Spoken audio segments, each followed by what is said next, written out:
조갑전 TV 시청자 여러분 안녕하십니까. 2018년 10월 30일 오전 11시입니다. 문재인 대통령은 변호사 출신입니다.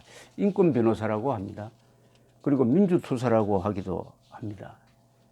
그렇다면은 두말할 것도 없이 헌법과 법을 잘 지켜야 하고 어떤 국정을 수행을 할 때도 헌법적 규범에서 벗어나서는 안 됩니다.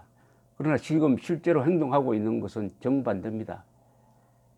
법을 무시하고 법의 근거가 되는 사실을 왜곡하거나 엉뚱한 사실, 허위에 근거를 해가지고 정책을 집행하는 일이 한두 번이 아닙니다. 그리고 그 중에서도 법 중에서도 가장 중요한 헌법 또는 헌법 정신을 여러 차례 무시하고 있습니다. 제가 지금 외우는 것만 이야기를 해도 한 20개는 지적을 할 수가 있습니다.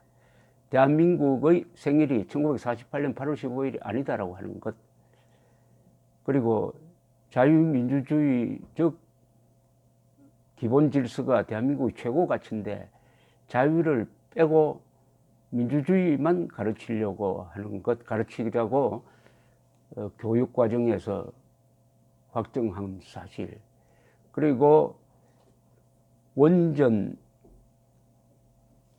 백지화를 결정하면서 법적 절차를 전혀 거치지 않은 사실, 그리고 그 근거가 된 후쿠시마 원전에 대한 사망자 통계가 완전히 과장 왜곡되었다는 사실, 그리고 북한에 가서 나는 남쪽 대통령입니다. 대한민국 대통령이 남쪽 대통령이라고 한 사실 뿐만 아니라 최근 비준 대상이 되지 않는 선언적 합의, 남북 간의 선언적 합의, 판문점 선언, 평양 선언을 국무회의에서 셀프 비준해가지고 법적 권한을 부여하겠다고 나선 사실, 그리고 최근에 여러 경로를 통해서 수사 중인 사건, 재판 중인 사건에 대해서 자신의 생각을 노골적으로 드러내가지고 수사하는 사람, 재판하는 사람의 압박감을 느끼도록 만들고 있는 사실, 그리고 이른바 전 대법원장 사건을 재판할 특별재판부를 만들겠다고 하는 것, 이런 게 다 명백한 헌법 위반입니다. 헌법 중에서도 가장 핵심 조항입니다. 국가의 정체성, 정토성, 법치의 원리, 더구나 삼권 분립에 위반되는, 정면으로 위반되는 이런 행동을 하고 있습니다. 이걸 나중에 어떻게 감당할지, 이게 다 탄핵 사유에 해당될 텐데, 여기에 비하면은 박근혜 전 대통령의 탄핵 사유로 지적된 것은 그야말로 조족지혈입니다. 다행히 법률 전문가들이 이런 사태에 대해서 목소리를 내고 있습니다. 많지는 않지만 소수의 의인이 있어가지고 그래도 문제를 지적을 하고 있습니다. 김기수 변호사는 조선퍼버라는 이 조선일보 산하의 인터넷 매체에 기고한 글에서 제목을 이렇게 붙였습니다. 단두대행 직행열차 특별재판부. 단두대로 직행하는 열차가 특별재판부입니다.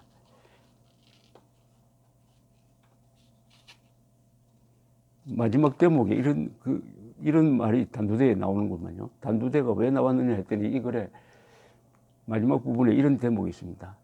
직전 대법원장을 형사소추하더라도 사법부가 공정한 재판을 하기가 어렵다는 판단은 국민적 합의를 거친 것처럼 당연히 의제되었다. 이 명분 앞에서 헌법적 가치는 내팽개쳐졌다. 수천을 헤아리는 특별하지 않은 보통 법관들의 직업적 양심은 입이 깊은 상처를 입었을 것이다. 그럼에도 권력의 전횡을 비판하거나 저항하는 목소리는 미미하다. 무소불위의 검찰은 과거 권력에 종사했던 분들을 적폐로 몰아 단두대로 보낼 준비를 마치고 특별재판부란 이름의 직행열차를 기다리고 있다. 지금 대한민국은 이 직행열차의 설계 작업이 한참 진행 중이다. 앞으로 이 열차에는 그동안 적폐로 낙인 찍힌 사람들이 하나둘 차례로 실려 단두대로 직행할 것이다. 하지만 언젠가는 이 법안에 찬성한 자들에게도 이 열차표는 공평하게 지급될 것이다. 사회 변혁을 통해 공공선을 달성해야만 한다는 강박관념에 사로잡혀 법과 현실이 서로 마주보며 호흡을 맞추는 시간적 간극을 도저히 참을 수 없는 고삐 풀린 권력이 우리를 지배하고 있기 때문이다. 이 말이 무시무시하네요. 언젠가는 이 법안에 찬성한 자들에게도 이 열차표는 공평하게 지급될 것이다. 이 열차는 단두대행 직행열차입니다. 이분이 이 법률 전문가가 지정하는 이유는 이것입니다. 최근 대한민국에서도 형식적 법치주의가 유행할 조짐이 나타났다.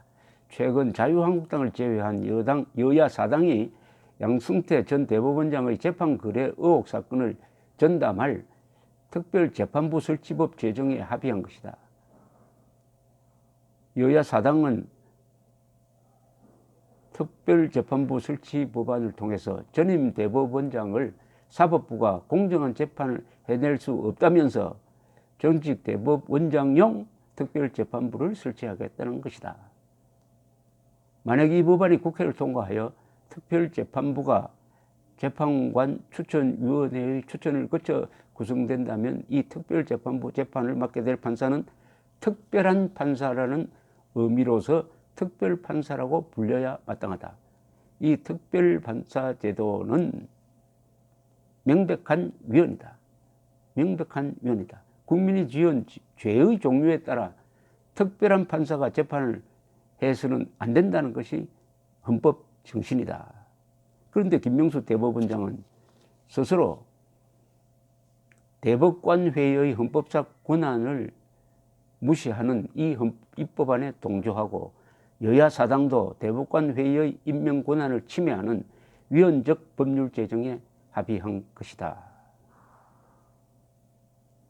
즉 지금 사법제도 전체를 불신하는 거죠. 전 대법원장이니까 보통 판사들에게 맡기면 안 되고 특별한 판사에게 맡겨야 된다. 이 특별한 판사는 뭐겠습니까?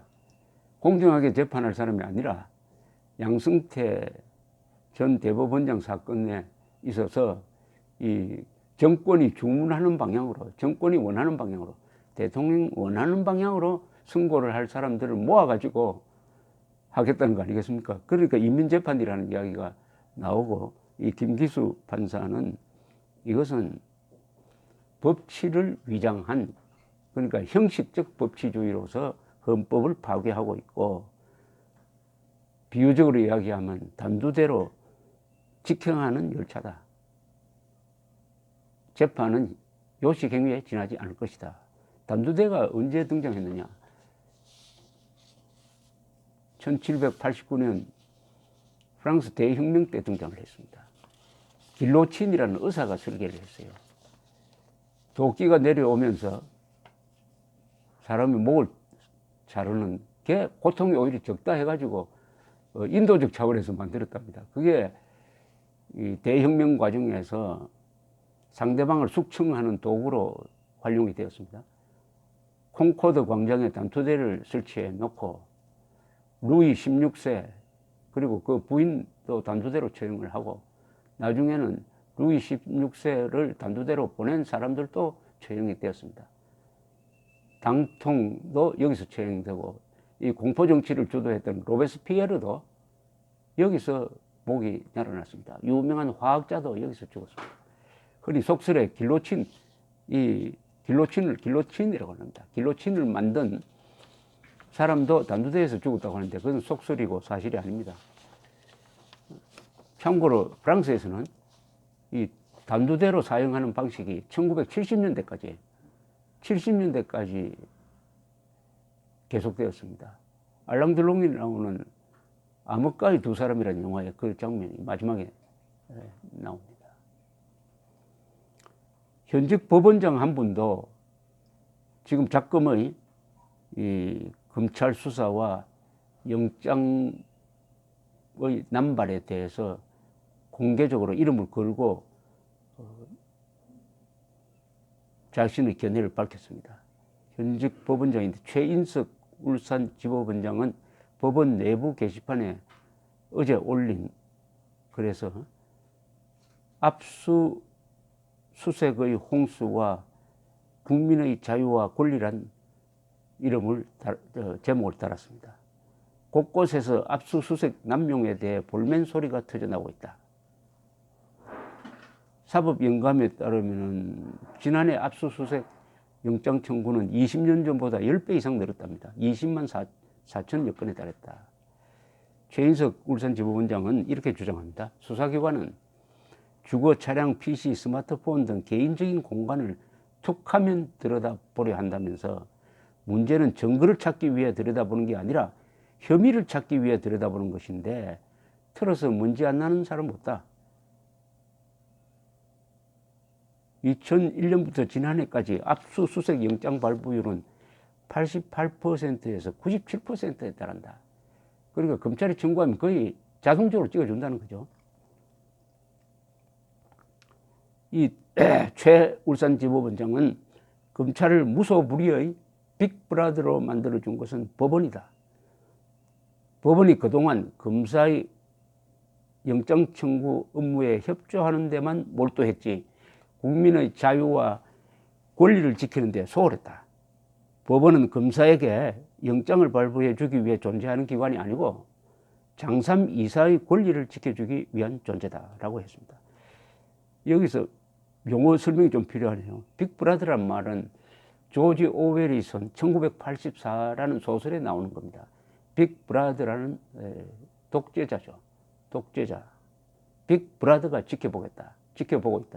집집마다 설치된 텔레스크린을 통해서 빅브라더가 주민 한 사람 한 사람을 이렇게 노려보는 것이니까 이건 독재자 중에서도 최상급의 독재자인 전체주의 독재자를 흔히 빅브라더라고 하는데 검찰을 빅브라더에 비유를 했으니까 한국의 지금 법치가 위기라는 것을 이 용어 하나로서 이분이 설명을 하고 있습니다.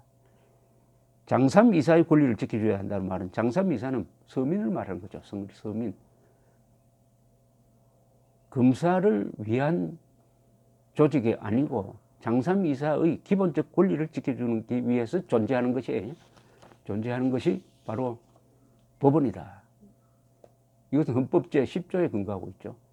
헌법 제10조. 모든 국민은 인간으로서의 존엄과 가치를 가지며 행복을 추구할 권리를 갖는다. 국가는 개인이 가진 기본적 인권을 보장해야 한다. 국가 중에는 사법부가 존재하는 것이죠. 개인의 기본적 인권 중에서 가장 중요한 것이 사생활입니다. 사생활의 비밀은 지켜져야 합니다.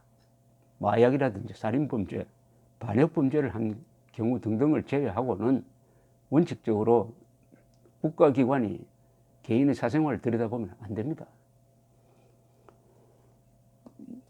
최인석 울산지법원장은 이어서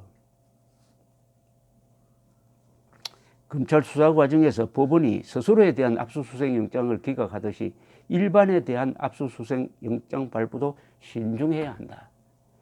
이제 우리가 거기 검찰을 뜻합니다. 거기에 불려다니는 형편이고 우리 사무실 주거에 대한 압수수색 영장이 청구되자 압도적으로 높은 비율로 기각되고 있다.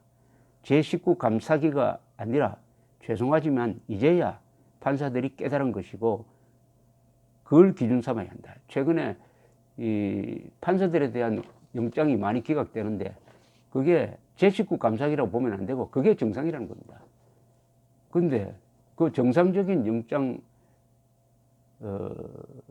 발부 여부를 결정하는 것이 왜 일반 서민들에게는 그동안 적용되지 않았냐 하는 그런 비판입니다. 참고하시기 바랍니다. 감사합니다.